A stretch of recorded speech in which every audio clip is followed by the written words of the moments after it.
नमस्कार, आप देख रहे हैं हमारा खास शो वर्ल्ड नाउ। आपके साथ मैं हूं मीनाक्षी रजत। इस खास शो में हम बात करेंगे दुनिया की बड़ी खबरों की। वो बड़ी खबरें जिनका सीधा असर दुनिया के हर देश पर पड़ता है। हम सिर्फ खबर ही नहीं बताते हैं बल्कि उसका पोस्टमार्टम भी करते हैं और इस बुलेटिन में हम आपको खबरों के हर पहलू से रूबरू करवाते हैं और बताएंगे कि क्या कुछ आपके लिए आज वर्ल्ड नाउ में खास है।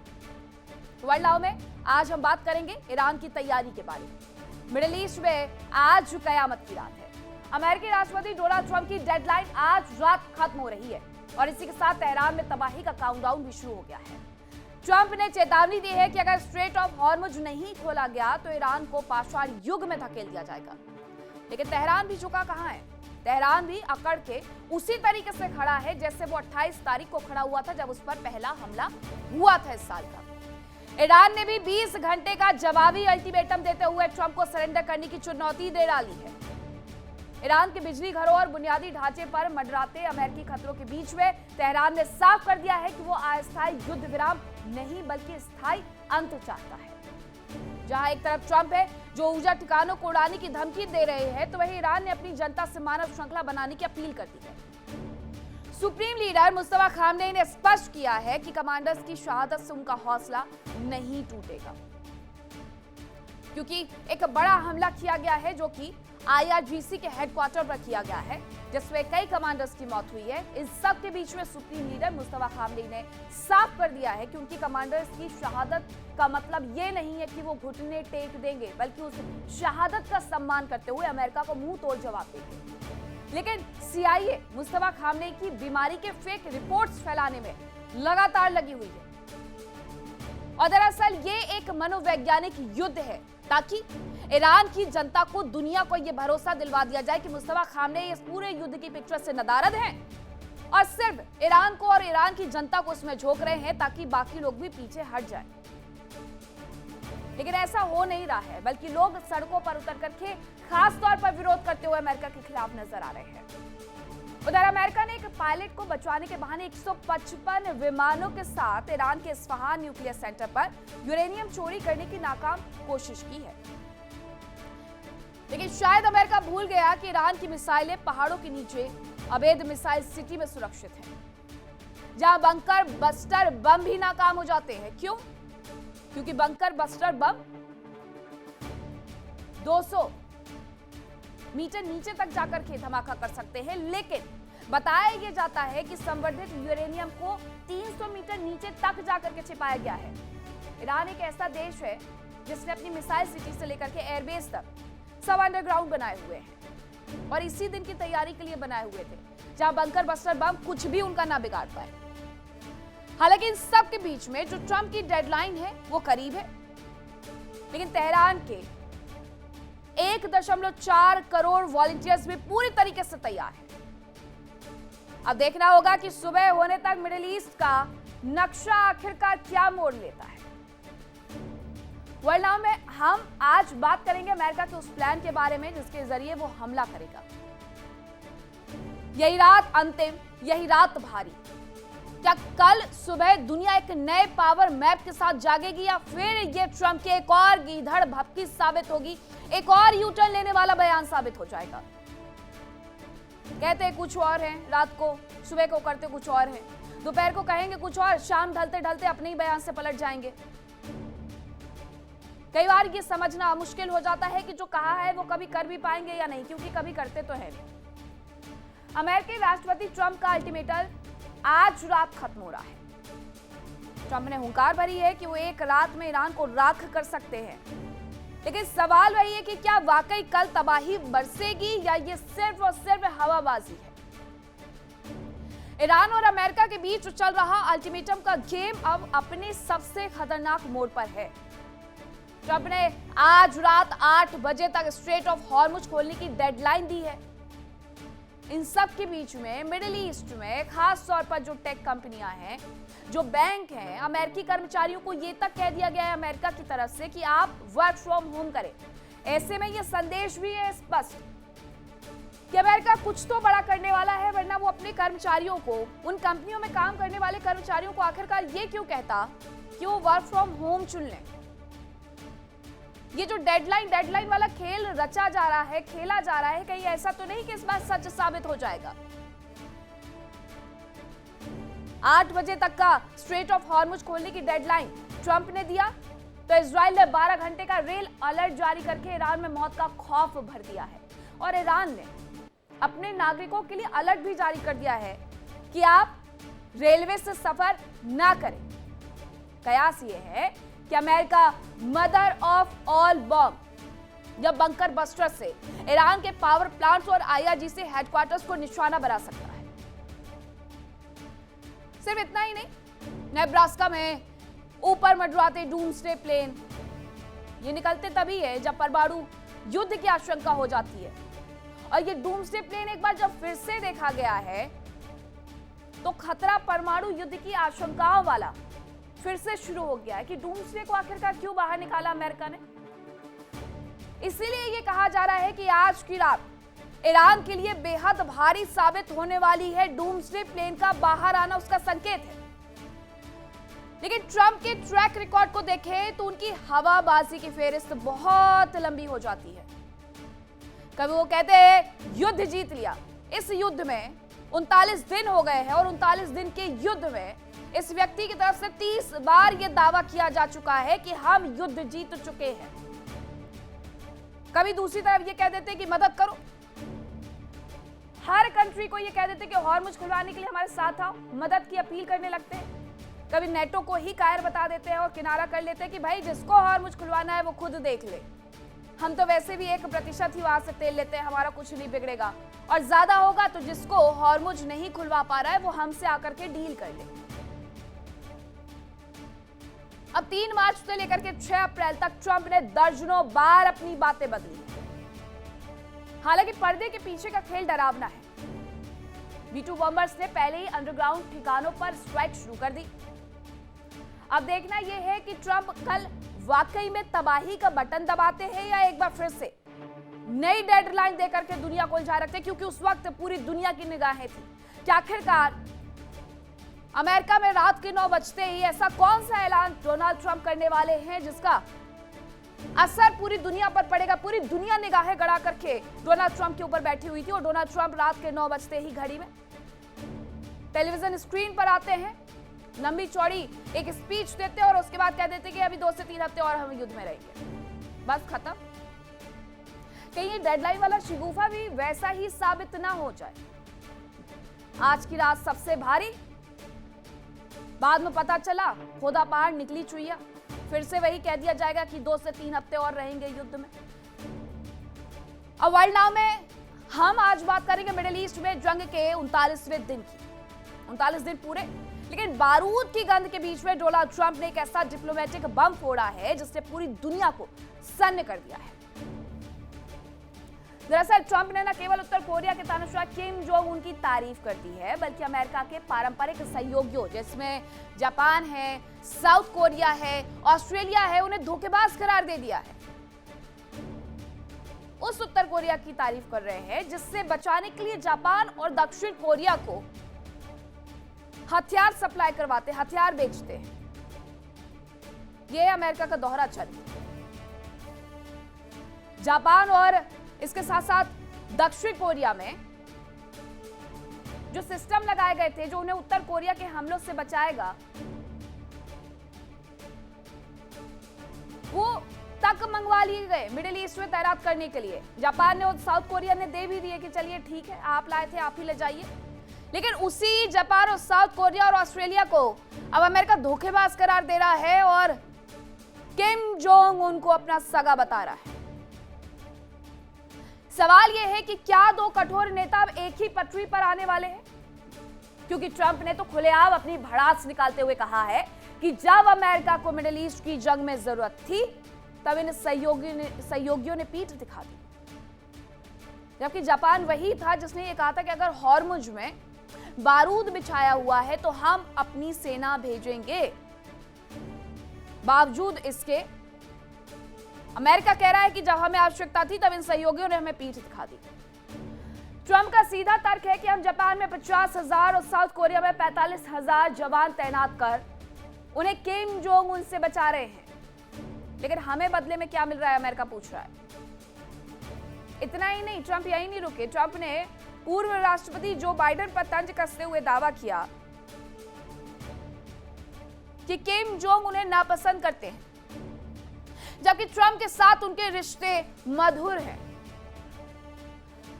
अब डर इस बात का है कि क्या ट्रंप इन 95,000 सैनिकों को वापस बुला लेंगे, और अगर ऐसा उन्होंने कर दिया तो एशिया प्रशांत का संतुलन भी बिगड़ जाएगा, क्योंकि किम जोंग उन के बारे में हर कोई जानता है कि किम जोंग उन उत्तर कोरिया के तानाशाह कब क्या कर दे। ट्रंप से भी बड़ा बयान बदलने वाला ये व्यक्ति कभी भी कुछ भी कर सकता, कोई भी मिसाइल फायर कर सकता है, और उसके बाद जापान और साउथ कोरिया पर और भी ज्यादा खतरा हो जाएगा। तो क्या ऐसे में एशिया प्रशांत क्षेत्र में ये संतुलन बिगाड़ने की जो कोशिशें हैं वो डोनाल्ड ट्रंप कर रहे हैं? क्या ट्रंप और किम मिलकर के एक ऐसा पावर ब्लॉक बनाएंगे जो नेटो और लोकतांत्रिक देशों के लिए काल बन जाएगा? सवाल यह भी है कि सहयोगियों में खलबली है, क्योंकि ट्रंप के इस बदले अंदाज ने साफ कर दिया है कि भविष्य में दोस्ती के मायने बारूद और स्वार्थ से तय होंगे। इसलिए यह सवाल है कि क्या ये दो चेहरे मिलकर के दुनिया को कंट्रोल करेंगे? वर्ल्ड में हम करेंगे इन्हीं खबरों पर बात, तो चलिए करते हैं शुरुआत।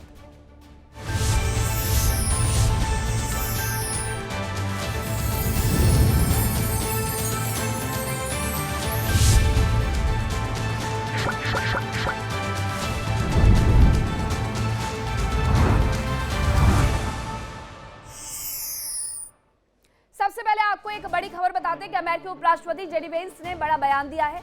मिडिल ईस्ट जंग को लेकर के उनका ये बयान सामने आया है। उनकी तरफ से क्या कुछ बयान दिया गया है, उसके पहले आपको बताया कि जेडी वेंस वही व्यक्ति है जो भूमिका तय करते हुए नजर आ रहे हैं कि किसी तरीके से इस युद्ध को रोका जा सके।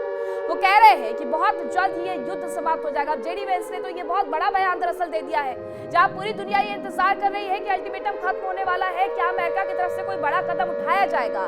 इन सब के बीच में उपराष्ट्रपति जेडी वेंस ये कह रहे हैं कि बहुत जल्द ये युद्ध समाप्त हो जाएगा, बहुत जल्द ये युद्ध समाप्त हो जाएगा, क्योंकि जो ये मध्यस्थता चल रही है, बातचीत करवाने के प्रयास किए जा रहे हैं, सीज फायर करवाने के प्रयास किए जा रहे हैं, उसमें जेडी वेंस ही तो है जो अमेरिका का पक्ष रखते हुए नजर आ रहे हैं। अब जेडी वेंस की तरफ से अगर ये बड़ा बयान दिया जा रहा है तो समझा जा सकता है कि कुछ तो बड़ा होने वाला है, या फिर से जेडी वेंस का ये बयान जैसे डोनाल्ड ट्रंप क्रॉस कर जाए, ये कोई बड़ी बात नहीं है। जेडी वेंस ने कुछ कहा और डोनाल्ड ट्रंप कभी भी कुछ भी कर सकते हैं। वो इस युद्ध को रोकना ही नहीं चाहते दरअसल, क्योंकि अगर उनकी तरफ से इसमें बैकआउट किया गया तो सीधे सीधे ये उनकी साख पर आंच आने वाली बात होगी। अब जेडी वेंस का ये बयान आया है, ईरान को थोड़ी सी तो संतुष्टि मिली होगी, लेकिन ये कितनी देर की है ये जरा देखना होगा। अब खबर ये है कि ईरान के शहरयार में इमारत पर हमला कर दिया गया है। ईरान के शहरयार में ये इमारत पर हमला हुआ है और ये रिहायशी इमारत है। इस रिहायशी इमारत पर शहरयार में ये जो हमला हुआ है उसमें 9 लोगों की जान चली गई है, 9 लोगों की मौत हो गई है, ये बताया जा रहा है। हमले में 9 लोगों की मौत हुई है और रिहायशी इलाकों में भी जमकर हमले किए जा रहे हैं। ये कोई पहला हमला नहीं है जो वहां पर किया गया है। रिहायशी इलाकों में हमले हो रहे हैं और ये शहरयार की जो तस्वीरें सामने आई है वो जरा देख लीजिए। आपको ये पूरा स्ट्रक्चर, आपको ये घर सब कुछ तबाह नजर आ जाएंगे। यहाँ पर आपको सिर्फ और सिर्फ आग का, धुएं का गुबार नजर आ जाएगा। एक बड़ा विस्फोट यहाँ पर हुआ है, जिसके बाद ये तस्वीर इस तरीके की हो गई है, जिसके बाद यहाँ पर सिर्फ और सिर्फ धुएं का गुबार नजर आ रहा है। ये रिहायशी इलाकों में हमले किए जा रहे हैं। रिहायशी इलाकों में जो हमला हुआ है उसमें 9 लोगों की मौत हो गई है, यह भी बताया जा रहा है।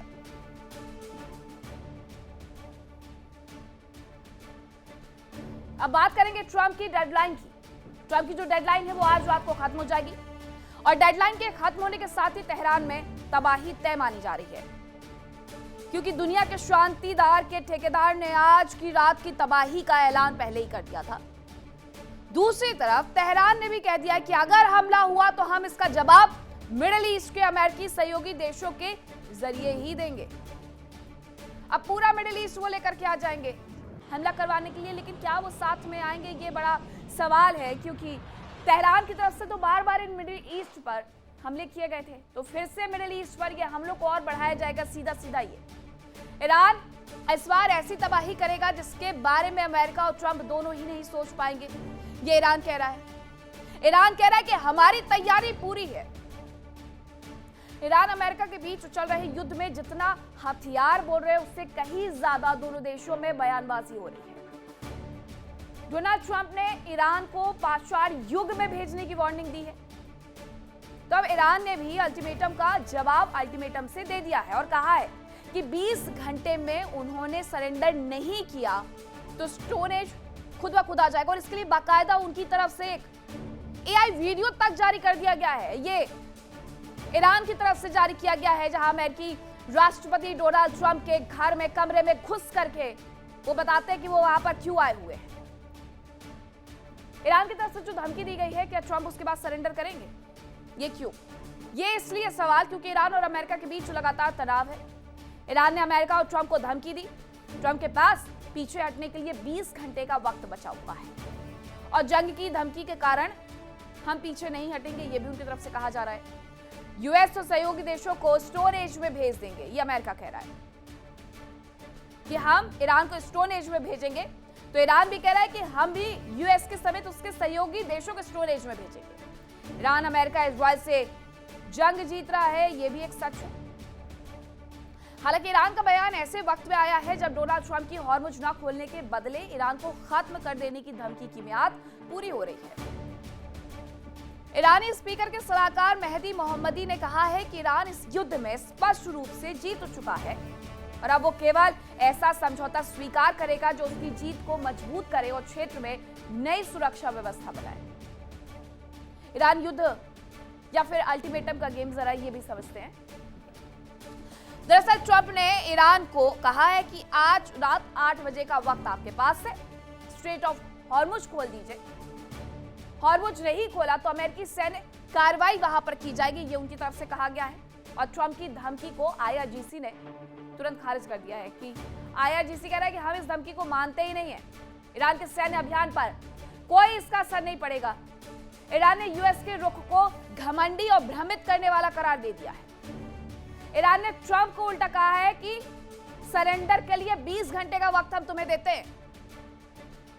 अमेरिका हार मान करके ईरान के सामने सरेंडर करे, ये आईआरजीसी की तरफ से कहा गया। और अगर ऐसा नहीं हुआ तो पाषाण युग में भेज देंगे, ये भी उनकी तरफ से कह दिया गया। और सिर्फ अमेरिका के लिए नहीं बल्कि अमेरिका के तमाम मिडिल ईस्ट के सहयोगी देशों के लिए भी उनकी तरफ से यही सब कुछ कहा गया है। यानी अमेरिका और ईरान दोनों ओर से अल्टीमेटम का गेम लगातार चल रहा है। दोनों ओर से अल्टीमेटम दिया जा रहा है, लेकिन इसका नतीजा क्या होगा वो सबको पता है। सीज फायर की बात तो चल रही है, लेकिन ना तो ईरान अमेरिका की शर्तें मानेगा और ना ही अमेरिका ईरान की शर्त मानने के लिए तैयार है। दोनों चाहते हैं, दोनों ही चाहते हैं कि सामने वाला झुके और घुटने टेक दे, लेकिन दोनों सीना ताने खड़े हैं। दोनों में से कोई भी झुकने के लिए तैयार नहीं है। ट्रंप ने दावा किया कि उन्हें ऐसी जानकारी मिली है जिसमें कुछ लोग ईरान के भीतर से ही हमले जारी रखने की बात कर रहे हैं। उन्होंने फिर से चेतावनी दी कि अगर स्ट्रेट ऑफ हॉर्मुज नहीं खोला गया तो ईरान के बिजली घरों, पुलों और अन्य ढांचों को हम पूरी तरीके से नष्ट कर देंगे। हालांकि पर्दे के पीछे की बातचीत चल रही है। ट्रंप के प्रस्ताव को ईरान ने खारिज कर दिया और ईरान की ओर से दी गई शर्तों को लेकर के उन्होंने कहा कि यह महत्वपूर्ण है लेकिन पर्याप्त नहीं है। और कुल मिलाकर के दोनों पक्ष सख्त रुख पर कायम है और हालात अभी भी गंभीर है। इसलिए अब ऐसा लग रहा है कि रात के बाद कभी भी तबाही आसमान से बरस सकती है। ट्रंप की ईरान को ऊर्जा बुनियादी ढांचे पर हमले की धमकी के बाद से ईरान में मंत्री ने जनता से अपील करनी शुरू कर दी है कि वो जितने भी ऊर्जा संयंत्र, बिजली संयंत्र, उसके पास जाकर के मानव श्रृंखला बनाकर के इसका विरोध करें। उन्होंने कहा कि सार्वजनिक ढांचे पर हमला युद्ध अपराध है। वहीं ट्रंप की इस धमकी के जवाब में ईरान ने अस्थायी युद्ध विराम को ठुकरा दिया है और संघर्ष के स्थायी अंत की मांग करी। और ये शुरुआत से वो कह रहा था, उसने शुरुआत से ये कहा था कि हमें इसका परमानेंट सॉल्यूशन चाहिए। ये नहीं कि 10 दिन, 5 दिन, 4 दिन, 3 दिन, 2 दिन के लिए सीज फायर कर दिया है, नहीं चाहिए हमें। ईरान ने जो शांति प्रस्ताव ठुकराया है उसमें क्या कहा जरा वो बताती हूँ। अस्थायी युद्ध विराम नहीं चाहिए, स्थायी अंत चाहिए, उनकी तरफ से साफ ये कह दिया गया है। ईरान पर लगे जितने भी प्रतिबंध हैं वो सब अमेरिका को हटाने होंगे और हॉर्मुज में जहाजों के आवागमन में सहयोग पर भी जोर दिया जा रहा है। क्षतिग्रस्त ढांचों के पुनर्निर्माण में सहयोग चाहता है ईरान और भविष्य में कभी भी हमला ना हो, ये गारंटी। ये पूरा एक 10 पॉइंट का लिस्ट तैयार किया गया है ईरान की तरफ से, जो कि अमेरिका को भेज दिया गया है कि शांति इन्हीं मुद्दों पर होगी। इन 10 पॉइंट को मानिए और उसके बाद शांति की बात करने आइएगा।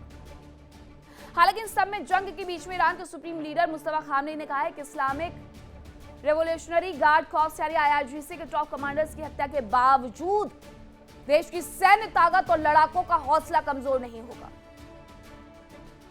हमारे लड़ाके इन टॉप कमांडर्स की शहादत से नहीं डगमगाने वाले हैं और दुश्मन को मुंह तोड़ जवाब देंगे, ये मुस्तफा खामनेई की तरफ से कहा गया।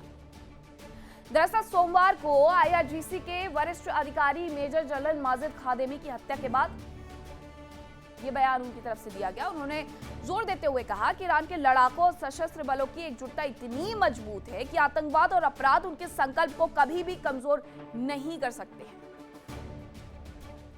यूएस को ईरान करारा जवाब देगा। मुस्तफा का जो बयान आया उससे यही लगता है। मुस्तफा खामनेई ने एक लिखित बयान जारी किया, हमारे मजबूत मोर्चे को कोई दरका नहीं सकता है, यह उनकी तरफ से कहा गया है। IRGC के जवान हर मोर्चे पर जवाब दे रहे हैं, यह भी उनकी तरफ से इस लिखित पत्र में कहा गया। दुश्मनों के खिलाफ हमारा संकल्प अडिग है। अमेरिका और इजराइल को जवाब दिया जा रहा है। ये तमाम बातें मुस्तफा खामनेई ने अपने लिखित पत्र में कही है। हालांकि इन सब के बीच में एक सच ये है कि अब ट्रंप की डेडलाइन करीब आते जा रही है, लेकिन मंगलवार को भी ईरान के पीछे हटने का कोई संकेत नहीं मिला है। ईरानी सेना ने डोनाल्ड ट्रंप के बयानों को घमंडी बयान, बेबुनियाद धमकी करार दे दिया है।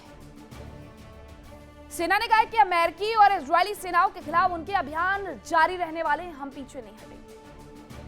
ईरानी सेना के खातम अल-अंबिया केंद्रीय कमान ने डोनाल्ड ट्रंप को भ्रमित बताया और कहा कि इस्लाम के योद्धाओं के अमेरिकी और जियोनिस्ट दुश्मनों के खिलाफ अभियान लगातार जारी रहेगा। इन सब के बीच में ईरान के सरकारी टेलीविजन ने दावा किया कि अमेरिका और इजराइल द्वारा जमीनी आक्रमण होने पर 1.4 करोड़ लोगों ने देश के लिए लड़ने का वॉलंटियर किया है।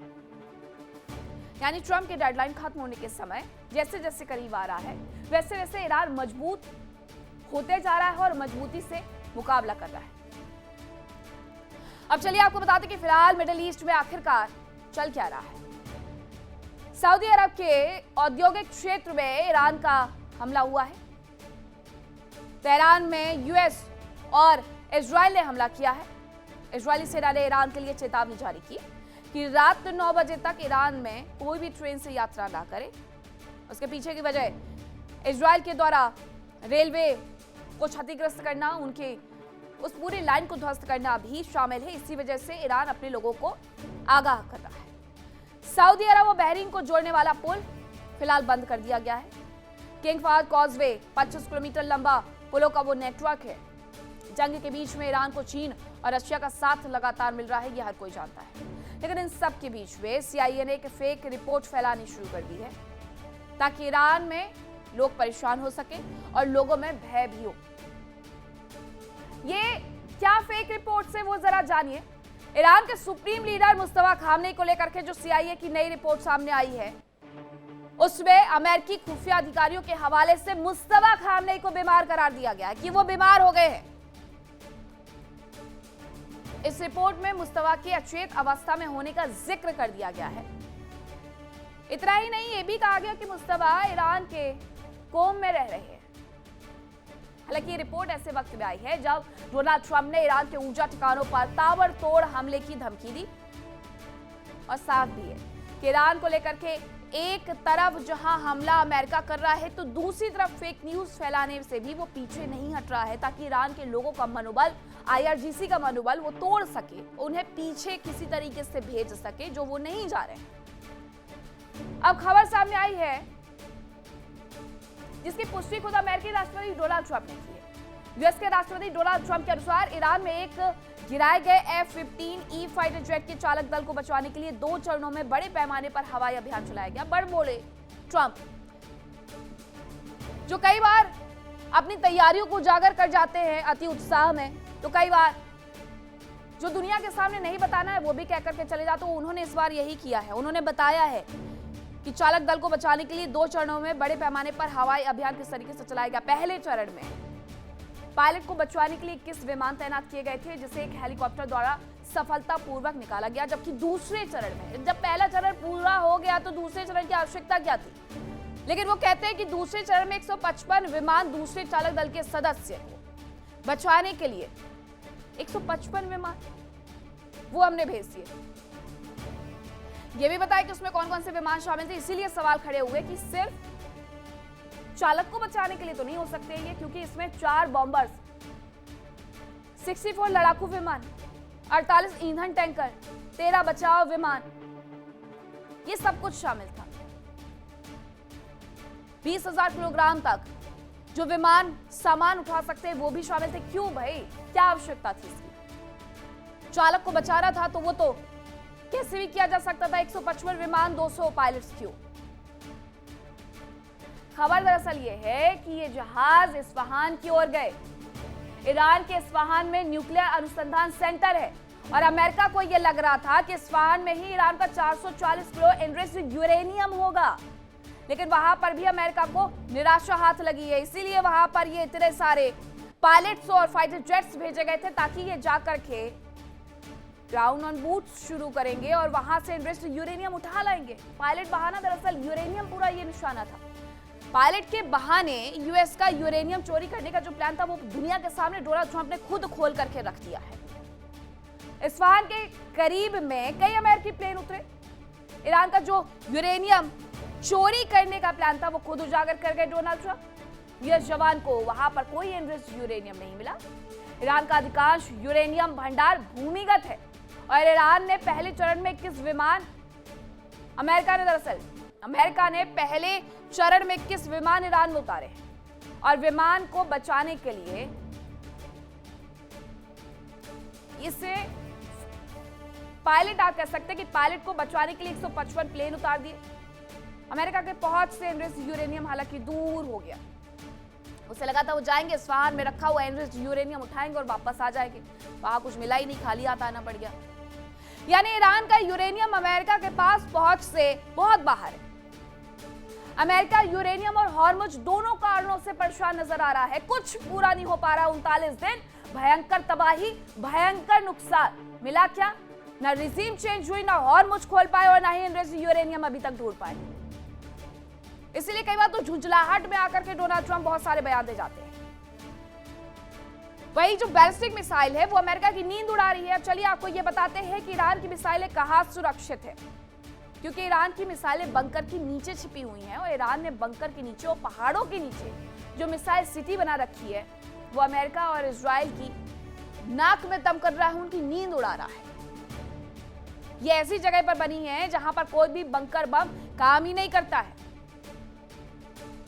हम आपको ईरान की मिसाइल सिटी दिखाते हैं। ईरान की जो मिसाइल सिटी है वो भूमिगत सैन्य ठिकानों का एक विशाल अभेद नेटवर्क है जो जागोश पर्वतमाला और तटीय इलाकों में सैकड़ों मीटर की गहराई में स्थित है। ये जो आप तस्वीर देख रहे हैं ये कुछ इसी तरीके से उनकी मिसाइल सिटी बनी हुई है, उसी का ये ढांचा है।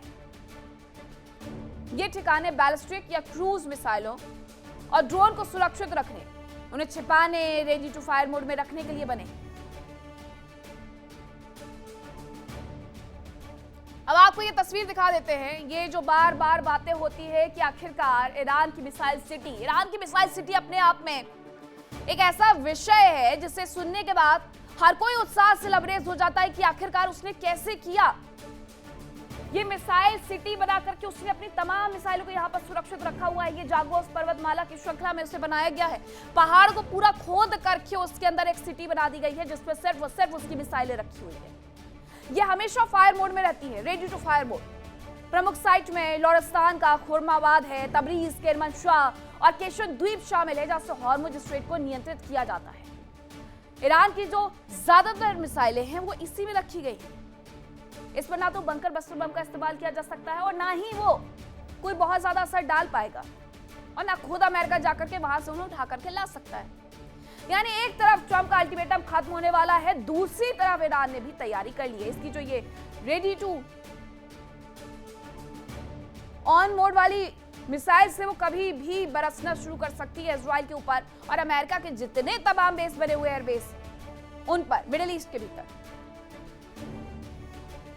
एक बात तो तय है, ईरान की तैयारी ये है कि वो किसी भी हार नहीं मानेगा किसी भी हाल में। अब देखना यह है कि कल जब सुबह होगी तो मिडिल ईस्ट की क्या स्थिति रहती है। कल का सूरज कौन सा नया सवेरा लेकर के आता है ईरान के लिए। अब एक और बड़ी खबर आ रही है, उसका जरा रुख करते हैं। खबर यह है कि अमेरिकी राष्ट्रपति डोनाल्ड ट्रंप ने ईरान को बड़ी चेतावनी दी है कि आज रात एक सभ्यता खत्म होगी। ये अपने आप में बड़ी चेतावनी है। ट्रंप कह रहे हैं कि नहीं चाहता कि ऐसा हो।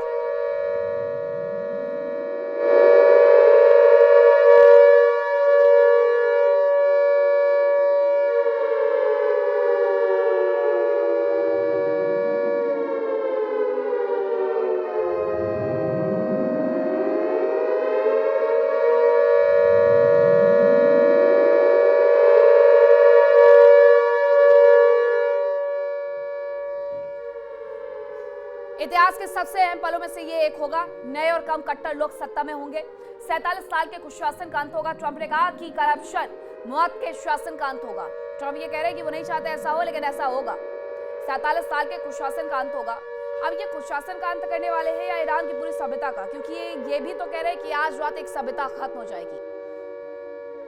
ट्रंप का ये अल्टीमेटम दुनिया भर को ईरान के ऊपर, अमेरिका के ऊपर निगाहें गड़ाए रखने के लिए मजबूर कर रहा है कि आखिरकार डोनाल्ड ट्रंप अब कौन सा नेक्स्ट मूव लेने वाले हैं जो ईरान को समाप्त कर सकता है।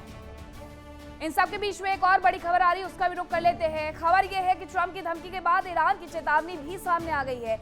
अमेरिका से सभी बातचीत बंद।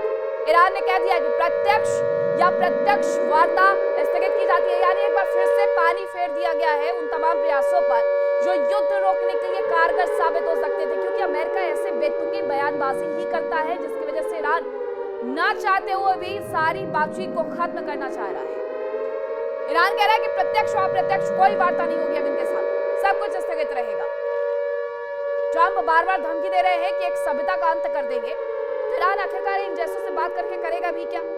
ईरान भी ये कह रहा है कि हमें अमेरिका से कोई बातचीत नहीं करनी, सब बातचीत बंद, डायरेक्ट इनडायरेक्ट कोई बातचीत नहीं होगी। ये जो शांति वार्ता के शिगुफे छोड़े जा रहे थे उस पर खुद ईरान ब्रेक लगा रहा है।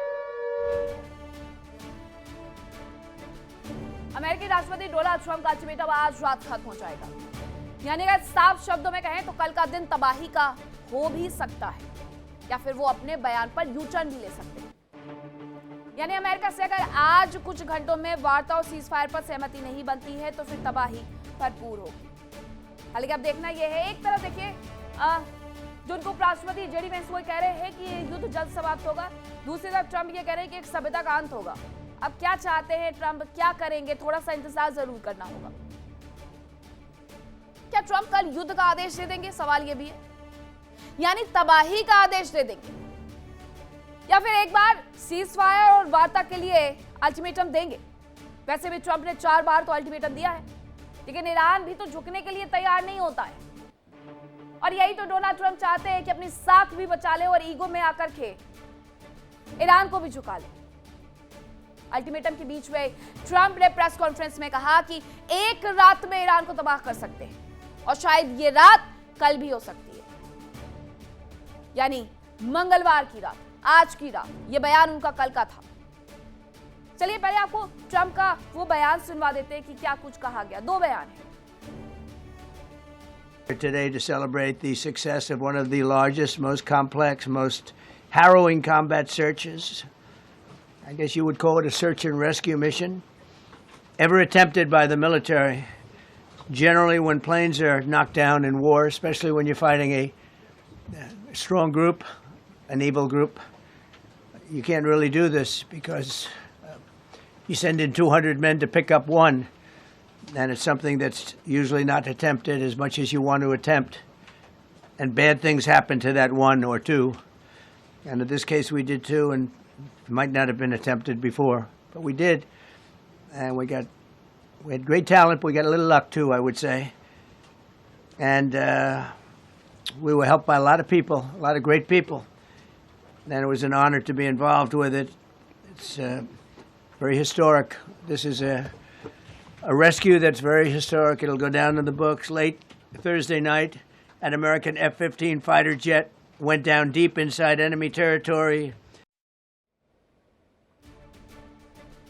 तो ट्रंप ने कहा कि ईरान को एक रात में खत्म कर देंगे और शायद वो रात आज की हो। ट्रंप ने यह भी कहा कि ईरान को 10 दिनों की मोहलत दी थी।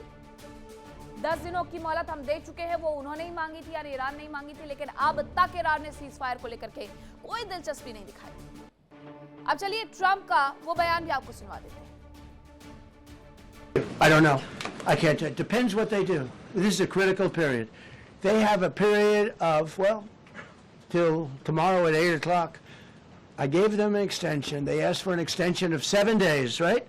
I said, Steve, give them 10 days. 10 days is up actually today, so I gave them 11, I guess, indirectly. I thought it was inappropriate the day after Easter. I want to be a nice person. They have till tomorrow. Now, we'll see what happens. I can tell you they're negotiating, we think, in good faith. We're going to find out. We're getting the help of some incredible countries that want this to be ended because it affects them also. A lot of people are affected by this. But we're giving them till tomorrow, 8 o'clock Eastern Time. And after that, they're going to have no bridges. They're going to have no power plants. तो आपने ये बयान भी सुन लिया और इस बयान पर खास तौर पर ईरान की तरफ से आपत्ति जताई गई थी कि हमने कोई वक्त नहीं मांगा है, ये खुद झुकना चाहते हैं और दुनिया की आंख में आंख डाल करके ये कबूल नहीं कर पा रहे। यानी ट्रंप का जो अल्टीमेटम आज ही रात खत्म होने वाला है, जिसके बारे में वो कह रहे थे, और ये भी कहा गया कि उसके बाद तबाही हो सकती है, यानी अमेरिका और इजराइल अपने चिन्हित किए गए जगहों को टारगेट करेंगे और फिर हमला करेंगे। इजराइल ने भी ईरान में लोगों को ट्रेन में सफर न करने का अलर्ट जारी किया है। कहा गया है कि अगले 12 घंटे तक ट्रेन का इस्तेमाल ना करें, रेल की पटरियों से दूर रहे। आईजीएफ के अनुसार अभी से लेकर के रात के 9 बजे तक, ईरान के समय के अनुसार 9 बजे तक पूरे देश में ट्रेन से यात्रा ना करें। ट्रेन और रेलवे लाइंस के पास आपकी मौजूदगी आपकी जान के लिए खतरा हो सकती है।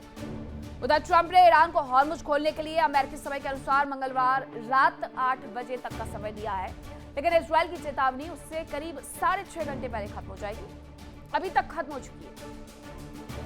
यानी साफ है कि दोनों मिलकर के तबाही मचाने के लिए तैयार हैं। अब चलिए आपको बताते हैं ट्रंप की धमकी के बारे में। बयान और उसके मायने जरा समझिए। पूरा ईरान आज रात में खत्म हो जाएगा, ये कहा गया। इसके मायने ये क्या है? मदर ऑफ ऑल बम का इस्तेमाल क्या इस दौरान कर लिया जाएगा? दूसरी तरफ यूएस मिलिट्री विश्व में सबसे ताकतवर है। इसका मायने ये कि बड़े हमले से पहले मनोबल बढ़ाने की कोशिश की जा रही है।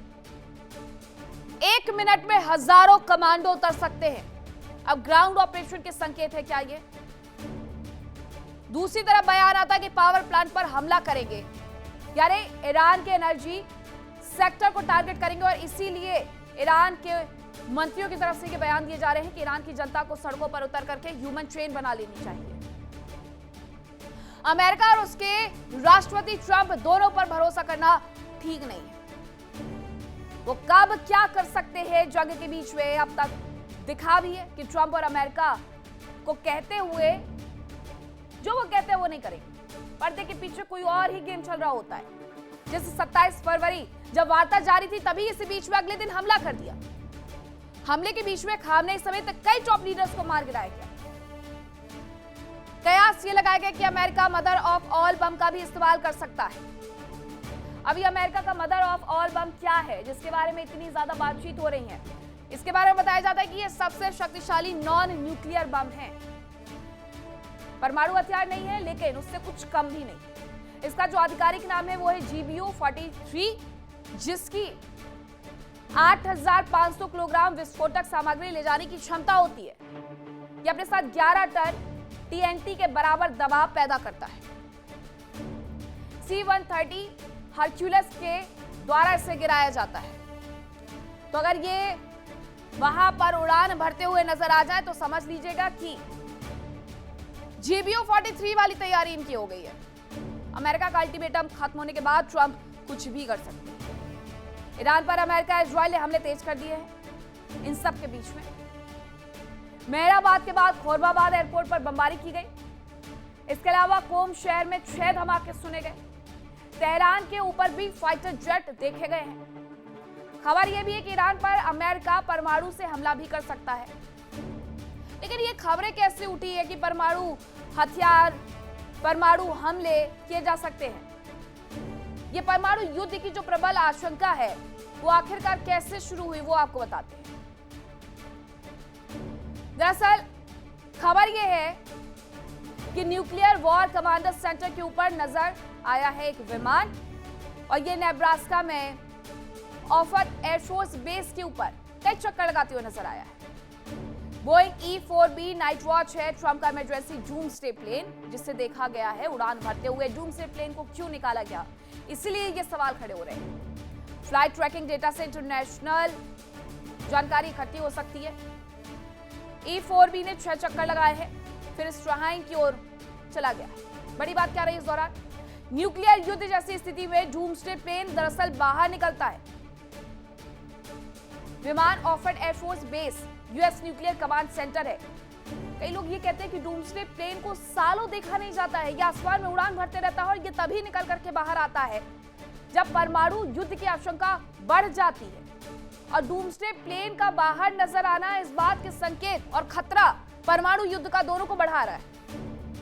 इस सब के बीच में खबर सामने आई है कि ईरान ने अपनी जनता से अपील कर दी है कि जहां पर संभावित हमले होने वाले हैं वहां लोग भारी संख्या में पहुंचे और उसके पास ह्यूमन चेन बनाए, क्योंकि जब लोग रहेंगे तो वहां पर हमला करना संभव नहीं होगा। लेकिन ये अमेरिका है, कब इसका दिमाग फिर जाएगा, कब वो हमला कर देगा, इसके बारे में भी कुछ नहीं कहा जा सकता है। लोगों को बाहर आने की अपील इसलिए भी की जा रही है ताकि अपने राष्ट्र में हमलों को थोड़ा बहुत ईरान कम करने की कोशिशें कर सके, जो वो कर रहा है।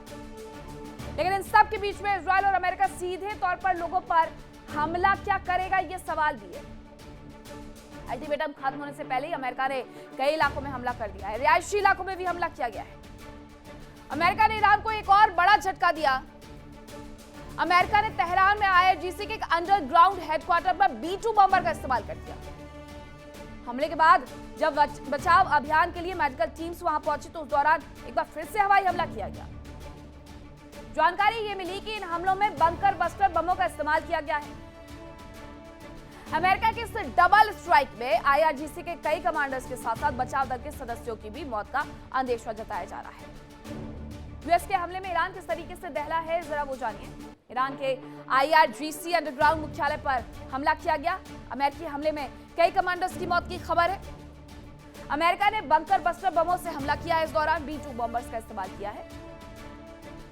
व्हाइटमैन एयरफोर्स बेस से 36 घंटे की उड़ान भरी गई। उसके बाद हमले में IRGC के वरिष्ठ कमांडर्स को निशाना बनाया गया। इसीलिए तो ये कहा गया मुस्तफा खामनेई की तरफ से कि हमारे कमांडर्स का शहीद होना ये कतई नहीं कहता है कि हम इस युद्ध में पीछे हट जाएंगे। अब खबर ये है कि अमेरिका अल्टीमेटम खत्म होने के बाद कई तरीके से हमला कर सकता है। कुछ तो सोच करके उसने रणनीति बना करके बैठा होगा। दूसरी तरफ पीट हेक्सेथ की कुर्सी जाने की जो तैयारी है, उसके बाद पीट हेक्सेथ को भी तो अपने आप को साबित करना है, तो कुछ ना कुछ तो होगा। अमेरिका समंदर और हवाई हमले कर सकता है। इसमें इजराइल और IDF, इजरायली डिफेंस फोर्स, उसका सहयोग देगा। इजराइल ने 55 जगहों की लिस्ट इजरायली डिफेंस फोर्स को दी है। इजरायली डिफेंस फोर्स उन ठिकानों का नेस्तनाबूद करने का, निशाना बनाने का पूरा भरपूर प्रयास करते हुए नजर आएगी। चलिए अब आपको बताते हैं कि ट्रंप आखिरकार इस दौरान क्या कर सकते हैं। B-2 बॉम्बर से वो हमला करवा सकते हैं, न्यूक्लियर बम से हमला करवा सकते हो। ये आशंका बहुत पहले से तब और ज्यादा पुख्ता हो गई थी जब यूएन में एक अधिकारी की तरफ से ये कहते हुए इस्तीफा दे दिया गया था कि यूएन के अंदर तैयारियां चल रही हैं कि ईरान पर न्यूक्लियर अटैक होगा, इसलिए वो इस्तीफा दे रहे हैं। अब ऐसे में ये आशंकाएं और गहरा गई है कि आज की रात आखिरी रात होगी तो B-2 बॉम्बर से हमला करेंगे और उसके साथ न्यूक्लियर बम से क्या हमला करेंगे, इसके साथ बंकर बस्टर बम से भी हमला कर सकते हैं। सैन्य ग्राउंड ऑपरेशन भी ईरान में हो सकता है, यह भी बताया जा रहा है कि सैन्य ग्राउंड ऑपरेशन की शुरुआत कर दी जाए। ईरान पर जो संभावित हमले हैं वो कहां होंगे। पावर प्लांट्स पर हमला किया जाएगा, IRGC मुख्यालय पर हमला किया जाएगा। इसके अलावा हॉर्मुज खोलने के लिए भी एक बड़ा हमला प्लान किया जा सकता है। खार्ग द्वीप पर भी कब्जे का पूरा प्लान साबित वो करने में जुटे हुए हैं कि उसे भी पूरा करने लगे हैं। निशाने पर कई बड़े ब्रिज भी है ताकि संपर्क तोड़ दिया जाए और ईरान को मजबूर किया जाए और ज्यादा कि वो घुटनों पर आए। अब चलिए आपको अमेरिकी राष्ट्रपति डोनाल्ड ट्रंप की हवाबाजी की एक टाइमलाइन दिखा देते हैं कि वो किस तरीके के हवाबाज और गीधड़ भभकी देते हैं। जंग के बीच में कब कब ट्रंप क्या बोल गए, चलिए वो आपको बताते हैं। 3 मार्च को ट्रंप ने कहा 28 फरवरी को युद्ध शुरू हुआ। 3 मार्च को वो कह गए हमने युद्ध जीत लिया है। 7 मार्च को कहा कि हमने ईरान को हरा दिया है। 9 मार्च को कहा हमें ईरान पर हमला करना चाहिए। 9 मार्च को ही उन्होंने कहा कि युद्ध लगभग पूरी तरीके से खत्म हो रहा है। ये उनकी जो गीधड़ भभकी और हवाबाजी रही है। 11 मार्च को कहते हैं कि इतनी जल्दी कहना ठीक नहीं है कि युद्ध खत्म हो गया है। 12 मार्च को कहते हैं हमने जीत हासिल की लेकिन पूरी तरह से हम नहीं जीते। अब ये कैसी जीत थी। 13 मार्च को कहा कि हमने युद्ध जीत लिया। 14 मार्च को कहा कृपया हमारी मदद करें हॉर्मुज पर। 15 मार्च को कहा अगर आप हमारी मदद नहीं करते हैं तो मैं याद रखूंगा। दुनिया भर को धमकी। 16 मार्च को कहा कि हमें किसी की मदद की कोई आवश्यकता नहीं है। 16 मार्च को फिर से कहा गया कि जंग पर कौन क्या कह रहा है मैं बस सुन रहा हूं। 17 मार्च को कहते हैं हमें नेटो की मदद की जरूरत नहीं है। उसी दिन कह देते हैं नेटो से निकलने के लिए कांग्रेस की मंजूरी की कोई आवश्यकता नहीं है। उसी 19 मार्च को फिर से वो आगे आते हैं, कहते हैं स्ट्रेट ऑफ हॉर्मुज खोलने में सहयोग करना चाहिए तमाम देशों को। 20 मार्च को कहते हैं नेटो कायर है, कागजी शेर है। 21 मार्च को 48 घंटे की डेडलाइन। 23 मार्च को पावर प्लांट पर हमला 5 दिन के लिए टला। 30 मार्च आते आते कई महत्वपूर्ण टारगेट्स नष्ट कर दिए। 1 अप्रैल को अगले 2 से 3 हफ्तों पर बहुत जोरदार मारेंगे हम ईरान को, यह कह दिया। 5 अप्रैल को स्ट्रेट खोलो या फिर नरक में रहो, हॉर्मुज स्ट्रेट यानी कि खोलो। 6 अप्रैल को ईरान को एक और रात में खत्म किया जा सकता है, उसके बारे में कह दिया। भाई इतने बयानों से आप समझ गए होंगे कि ट्रंप के बयानों को कितनी गंभीरता से लेना है, यह सिर्फ और सिर्फ आप पर डिपेंड करता है।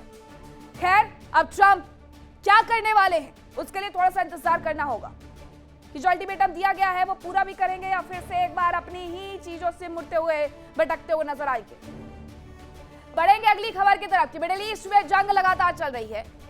जंग का करीब 39वां दिन है। इन सब के बीच में ट्रंप ने कहा है कि उत्तर कोरिया के तानाशाह किम जोंग उन बहुत अच्छे, उनकी तारीफ कर दी है। ट्रंप ने कहा कि उनके संबंध किम जोंग के साथ बहुत अच्छे हैं। किम जोंग से बचाने के लिए अमेरिकी सैनिक जापान में 50,000 से ज्यादा तैनात हैं। साउथ कोरिया में 45,000 तैनात हैं। और ये अमेरिकी सैनिक उत्तर कोरिया से जापान और साउथ कोरिया को बचाने के लिए तैनात किए गए हैं। लेकिन मिडिल ईस्ट की जंग में साउथ कोरिया ने हमारी मदद नहीं की, ऑस्ट्रेलिया ने हमारी मदद नहीं की, जापान ने हमारी मदद नहीं की। ट्रंप का सीधा तर्क यह है कि अमेरिका दशकों से अरबों डॉलर खर्च करके और अपने जवानों को तैनात करके इन देशों की रक्षा तानाशाह किम जोंग उन से कर रहा है। लेकिन जब अमेरिका को जरूरत पड़ी तो उन देशों ने अपनी पीठ दिखा दी। ट्रंप के इस बयान पर आखिरकार घमासान क्यों मचा? मिडिल ईस्ट जंग के बीच ट्रंप ने दरअसल निशाना साधना शुरू किया। जंग में हमारी मदद नहीं की, साउथ कोरिया को लेकर के, जापान, ऑस्ट्रेलिया को लेकर के उनकी तरफ से यह कहा गया।